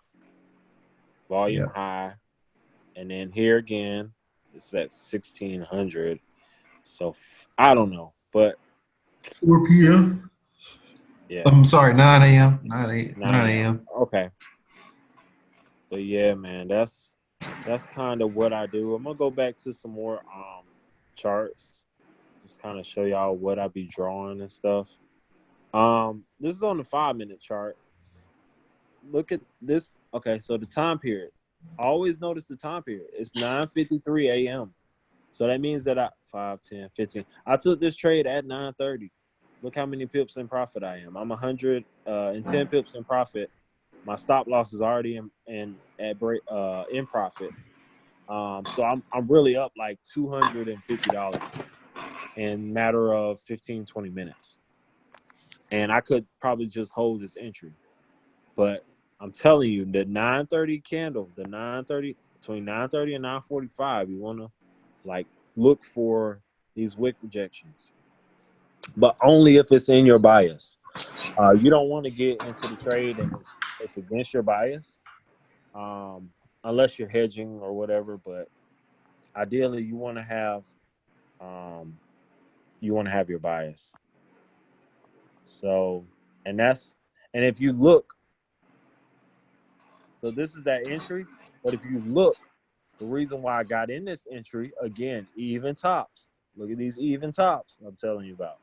Okay, when you see the wick rejections at even levels with a previous resistance or support, that means something. When you see even resistance or even support, that means something. That means a reversal is coming. All right. And I think it closed that gap like a day later. You see that gap over there? Yeah, that thing came close, but never did. Let me see if I can find some more patterns here. Okay. That's that same trend line entry. Okay, hold on. I'm going to find some more patterns for y'all. And I always screenshot my entry so I can go back and look and you can see the progression. Like I can always go back and look at my earlier stuff and be like, damn, I came a long way. Okay, so here is the 5-minute chart. This is what I'm doing when I'm looking at these charts. I would call this a channel. But yeah, if you look at this, this is sort of a channel here. It's bouncing off that top line and bouncing off the bottom line. So I had like an upper channel and like a lower channel too. But I kind of just, I like to draw. I had a bias to buy this, but I could have easily sold at the top of the channel as well and made profits. The only time I would have lost is here on the last one, the third touch. I would have lost there. But the 2 previous times, I could have made, let's see, 420 to 320. Yeah, that's 100 pips. If I would have sold there and got out there, or sold there from 435 and got out at 360, I mean, that's still 60 pips. So, but, ideally, you would have wanted to buy this, looking at how it's creating these these higher lows. And then, you know what I'm saying? Like, you got to pay attention to these lows, like where they're being created. And you'll know that, this is a buy. You would have saw that.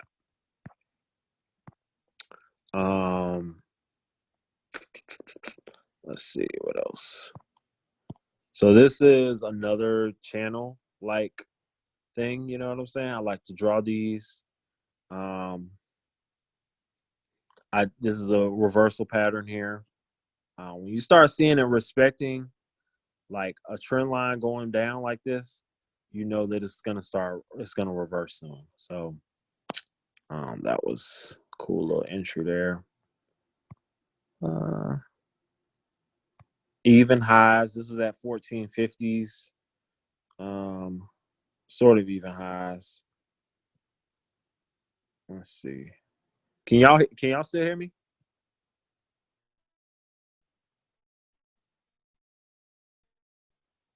Yeah, you good, bro. Are y'all there?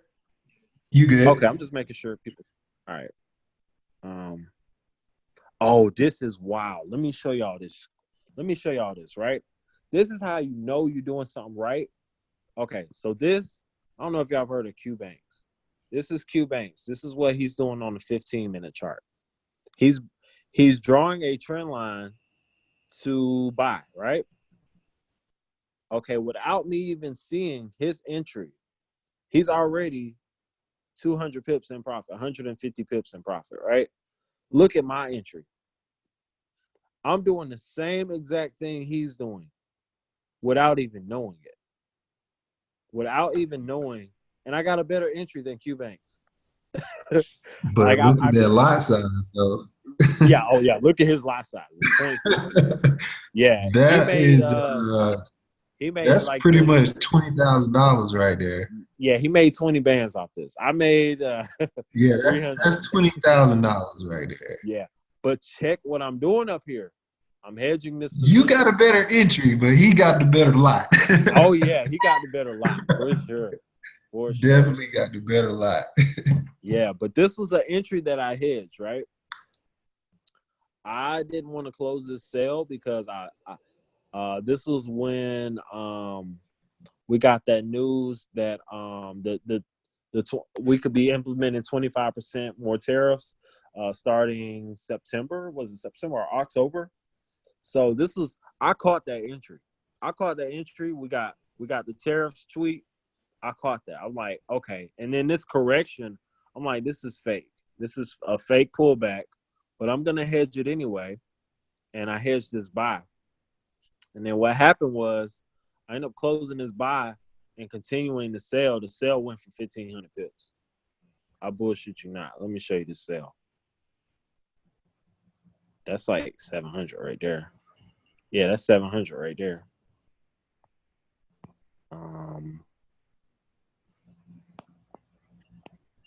Damn, let me see if okay, here you go. This is the one that went for 1,500. That same hedge. I closed out the buys and continue holding the sell. That shit went for 1,500 pips. And this is where it started at. I started with a 0.03 and 2.01s that I ended up closing like prematurely. And then, yeah, this thing went for freaking that was at 27,273. Look at that entry. And as you can see, look at this trend line. It wasn't like perfect, but I mean, I could tell. You see these even tops again, even tops. That was another opportunity to sell again. I knew it. And then look at these, like the way I could have created another line on top for like a channel, but yeah, man, that was a crazy move there. So that's why I'm just looking for sales at this point. US 30, I'm not buying that. I'm selling it. This I like to look for too.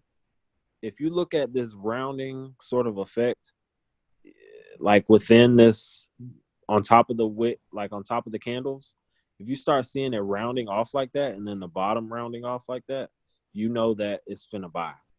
Okay, and then succeeding, like the wick rejections are getting like, they're creating like a cone. I guess you could say like a cone shape, kind of. But yeah, you can kind of see the circular U right there. You see that U, you know that it's reversing. You know what I mean? Same right there. You got U's right there. But after watching the charts, you'll kind of like see.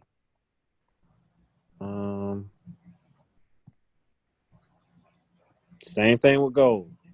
Oh yeah, let me go to these entries. These were really nice entries on gold. Let me see if I can find the start of these. Okay. Let's see if I can find the start of these. Here we go. These are the 1 minutes right here. No, 30 minute.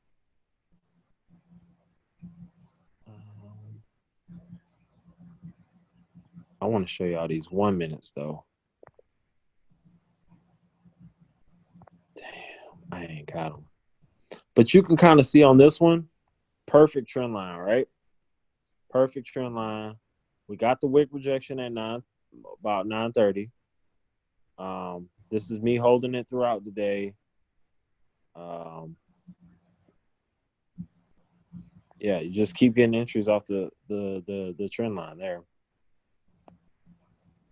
Oh, that's BTC. What am I doing in BTC, man? All right, so gold. I caught the entry up here. 1447. Went down about 20 pips. Another wick rejection that was exact even right there. Caught the sell again. And I think it did go down to my TP. I'm pretty sure it hit my take profit there. Yeah. Okay, here we go. All right, here's the 1 minute chart right here. And I did this like for people to kind of see what's going on. So what I'm looking at on the 1 minute chart, this is at exactly right after the opening bell at 8:30. 20 minutes has passed. So we have a 10 pip wick rejection here. I got in there.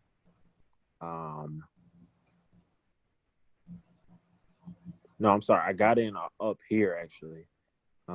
But these preceding wick rejections here was kind of what told me what was going to happen. And then after this, we're 30 pips in profit. You see all these wick rejections here. And this level had coincided with another previous resistance. As you can see, the volume is relatively high above the line here. So that told me that we're getting a reversal pattern pretty soon. And this wick rejection was probably about 10 pips on the top.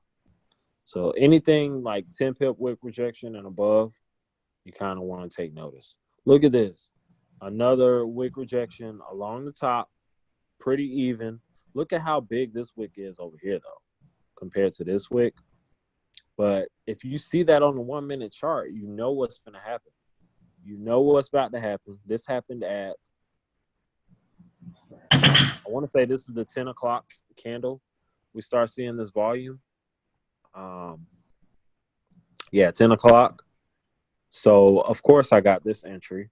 We're already 25 pips in profit. Our stop losses at break even.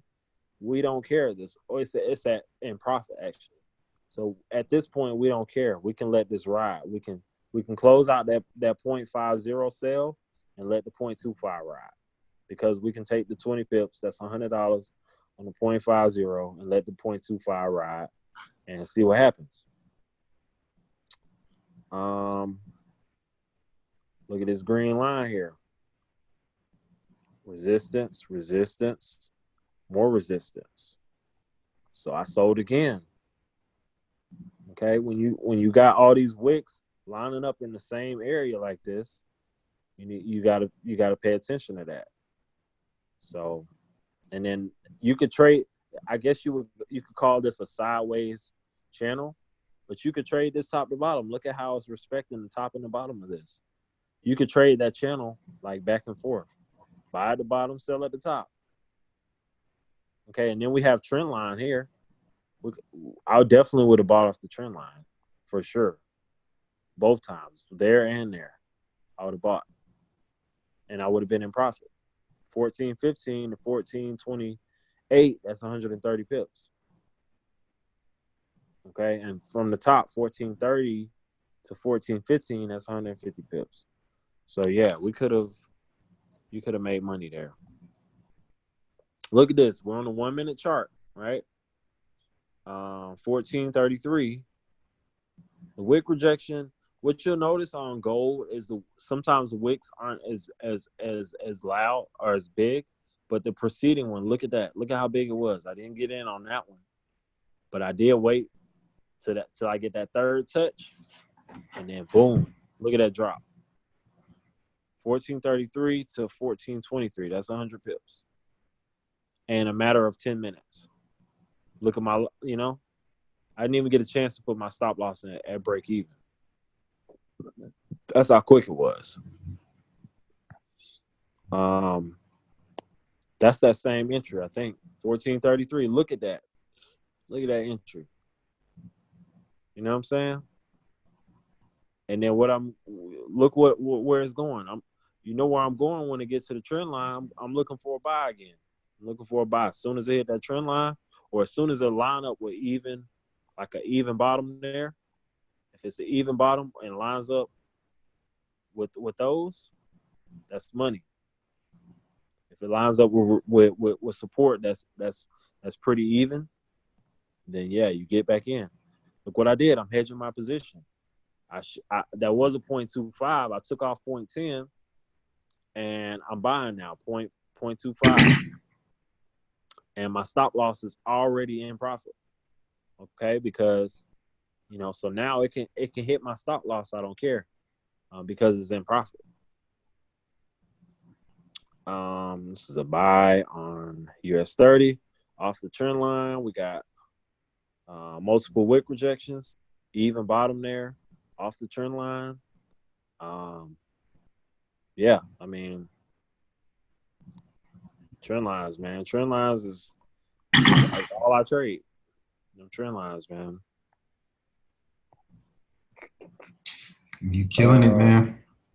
Anybody got any questions, man? Any questions?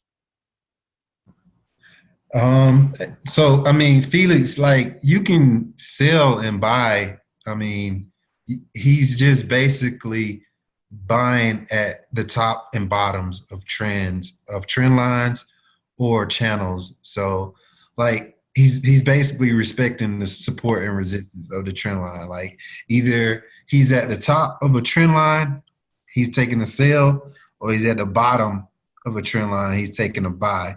If he's in support, if he's near support, he's taking a buy. If he's near resistance, he's making a sell, unless he gets a break, or a break of the trend, So at any one of those times, you can take the buy or the sell either way, because you have to know where you are in the market. Like, you have to know and understand, like, am I near a top, or am I near a ceiling, or am I near a floor?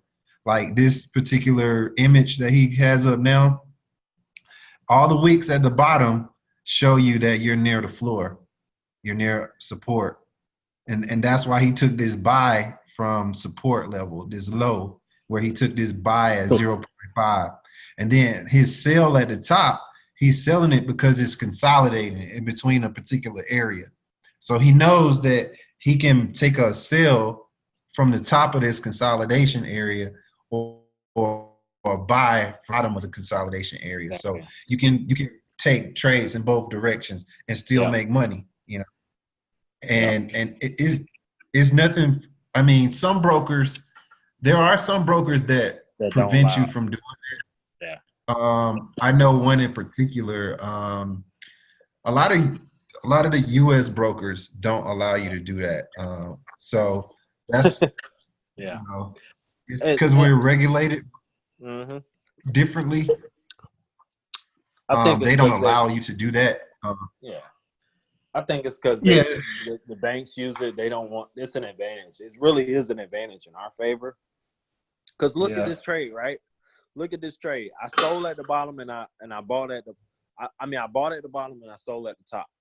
Regardless of what happens right now, I'm in profit. Look at this. My stop loss is in profit. My stop loss is in profit.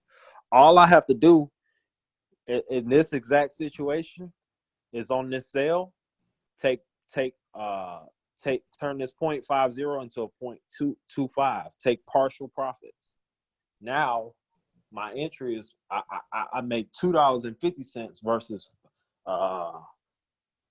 $5 per tick, and I can still capitalize off the buy.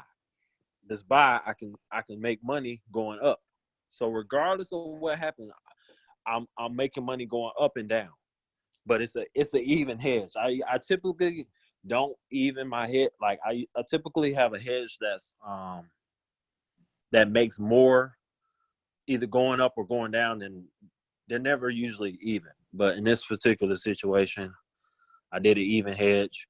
But it allows me to make money regardless of knowing which direction the market is going to go into. All I did was follow the wick rejections between this zone or channel, and I'm able to profit. And this occurred to do that myself. Look at this. This occurred at 8:30 exactly. 8:30 exactly. I'm telling you that 8:30 candle, that 8 o'clock, 8:30, 9:30. That's the only times I'm looking at the market. Sometimes at 10 o'clock candle you get one, but I'm telling you that 8:30, that 9:30, that's money right there. You start seeing them wick rejections. And then this is kind of a channel that I created.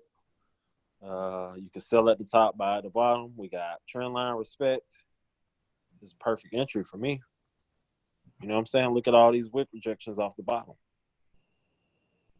So that thing went bullish. This was weird. I don't think I made anything off this. It created a W pattern. You see that? It's a W pattern there. Started wick rejection, even tops. And let's see. Oh, I did make money. 20 pips. Yeah. So another minute chart here. This is that trade that went for 1,500 pips.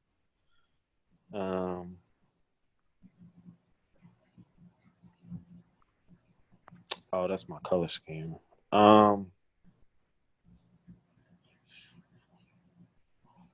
Trendline, look at this. Oh, wait, even. Okay, let me tell you why I entered this trade. I think I explained it already, but even tops there. Even tops. Even tops. Let me see if I can go back and find some more trades. Man,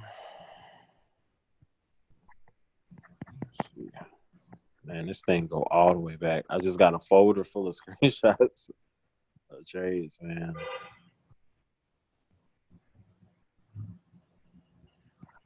Yeah, I got to get better with the Fibonacci, man. That Fibonacci, I should use it more often.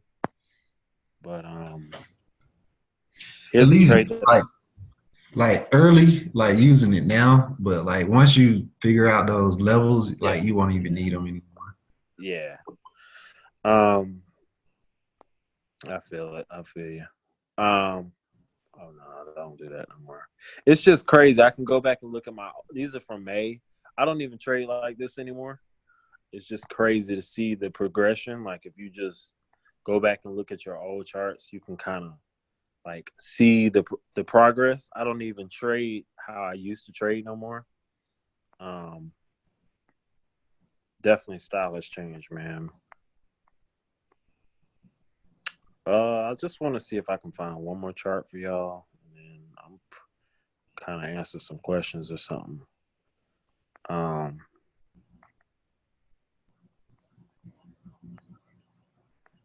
That was weird.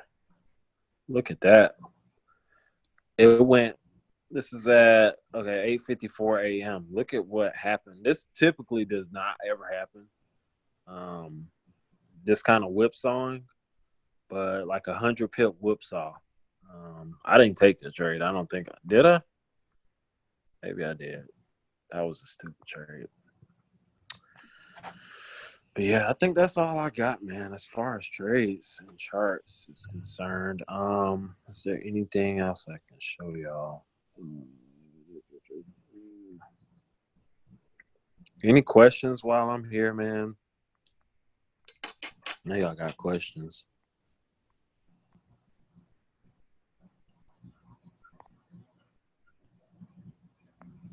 No questions.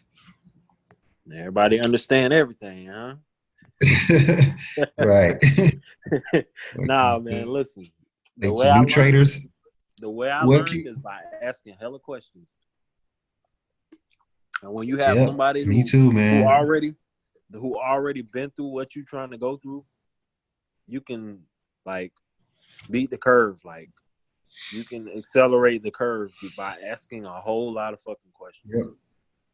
And if you're scared to ask questions, that's exactly. If you're scared to ask questions, you'll never learn. You'll never learn because your questions are always going to go unanswered. And so you're always going to be like wondering, oh my God, like, how do you do this? How do you do that? When you could just ask the question. There is no stupid question. If you look at this trend line, right? Look at this trend line. Perfect trend line, right? So hold on. We got a question. Okay. Do we put trend lines on all time frames? So yeah, if like I said, I do top down analysis. I start from the daily and I go all the way down to the 1 hour. And then I will put trend lines on my lower time frames when I'm looking for entries. So if I'm looking for an entry on the 1 minute time frame, I will put trend lines, channel. Yeah, exactly. I'm taking an entry, but I'm looking for my entry near a support or resistance level anyway. Exactly. So I gotta see where the trend is going. Exactly. So if I'm taking it off for the 1 minute and I'm trying to most of the time, if I'm taking a lower time frame entry, I'm just using that to enter into the trade for a longer term trade, like a day trade. Like I'm trying to get the best entry for an hour chart, or for a 4 hour chart, you know what I'm saying? So if I get my entry off of the 1 minute, I gotta draw a chart. I gotta draw a trend line because I gotta see where I am in order to take that entry. Exactly. And then like for new traders, for a new trader, like the main thing you guys like need to focus on: support, resistance, understanding trend lines, and understand how, like, just get familiar with your app. Like, you don't want to be trying to put sales in and, when you're supposed to be buying, and understanding your lot sizes, how you trail in, and understand what pullbacks are. Like, those are the main things that I would recommend: support, resistance, pullbacks, trend lines, and how to use your tools. Like, those things are key to like early traders. And then after that, understanding what rejection is, what wicks tell you.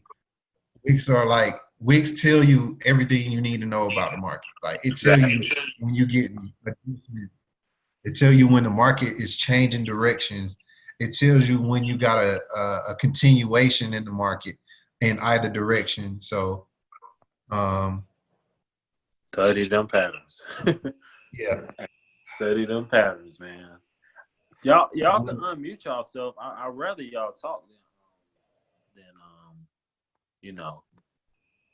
Hold on, let's see. What do you put on? Focus on how can we reduce drawdown? Getting in the perfect entry. Okay. All right. Felix, he said, how can we reduce or avoid drawdown? Getting in the perfect entry. All right. So what I'm going to do here is I'm going to show you one of the ways I like to reduce my drawdown. And hopefully I can do that in real time. I'm not gonna. Okay. So look. Okay. So this is the 1 minute chart, right? This is a 5 minute chart, actually. Okay. So me personally, I already have a bias to buy this thing, but if you look at this, we kind of have some support coming here, slight support. Ideally, I would get in like at the lowest possible level. You know, you want to get in at the lowest possible level. So I would just wait, but I'm just going to give you an example of how you could enter the market and how you could reduce your drawdown. So for instance, here's one of the things that I like to do, right? You see this screen, it shows you, okay. Let's say you're getting in on a wick rejection, right? Where it creates this new low, you could just, if it's rejecting off that level and you see it reject off this level, let's just say we're selling, okay? You see 1496.15.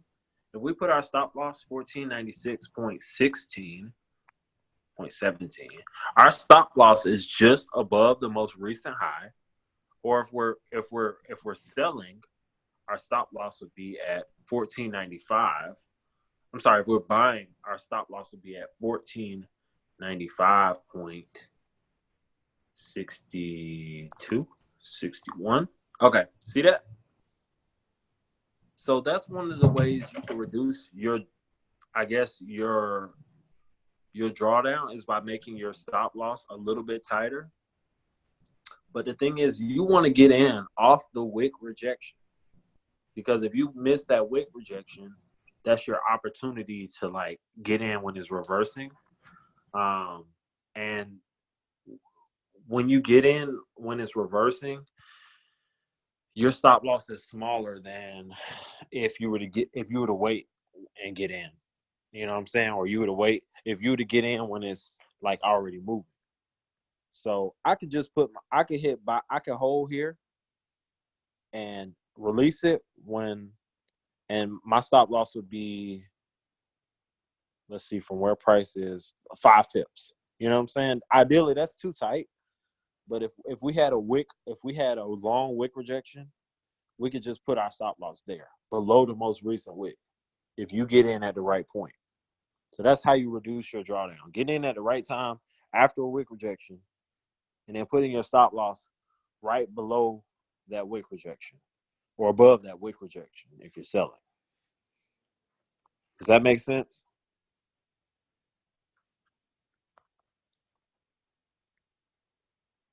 How do we identify support and resistance?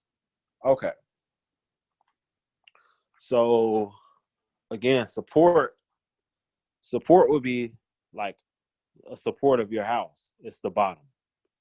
Okay, and resistance you could just think of it like it's resisting going up. It's resisting, gravity. Okay, so support is the floor and resistance is the ceiling. So how do you spot that, right? We're gonna go to US 30. Okay. we're not going to find even support, but let's look that up. This yellow line would be considered support because that's the bottom. That would be support for that candle. Support for that candle. Support for that candle. But I mean, ideally, you want 2 to 3 lines that will equal support. So this would be resistance up here. It's resisting going past this point. That's resistance. Okay. So again, support will be down here. And we on US 30, there's really no even support. There's no even resistance, but that's about the best narrative I can give you. That's support, that's resistance. And then when it breaks out of here, now this is new support, new resistance, new support, resistance. Does that make sense?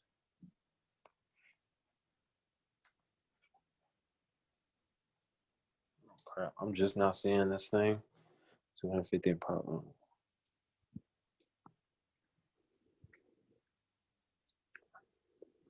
Y'all can unmute yourself and ask questions. I'm gonna give y'all about 5 more minutes to ask questions. I'm telling you, this is the best.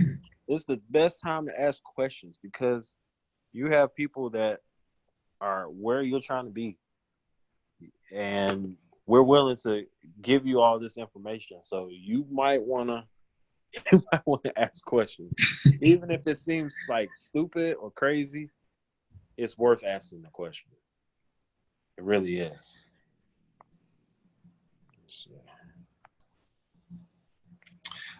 Well, once it's done loading, I'll send out the recording of this video. So if you guys want to go back and take a look at it, I'll shoot you guys a link to it. Cam, I'll make sure you got it. I'll send it in our little group. So, and then if y'all got some questions, you know, y'all got my IG. Is Corey Forex, and you can hit me up on there if you want to ask any more questions about this later. If I don't respond, give me a few because I'm running crazy around. I think Cam's same way. So if you want to give it out. Facts, man. Facts. All right. Here we go. A question. Oh, thanks for the value, sir. All right, no problem. All right, man. So I hope y'all have a good night, man. All right, man. Talk to you. Got anything else, Cam? That's it. All right. Y'all have a good one. I'll send y'all the link for it. Night. All right.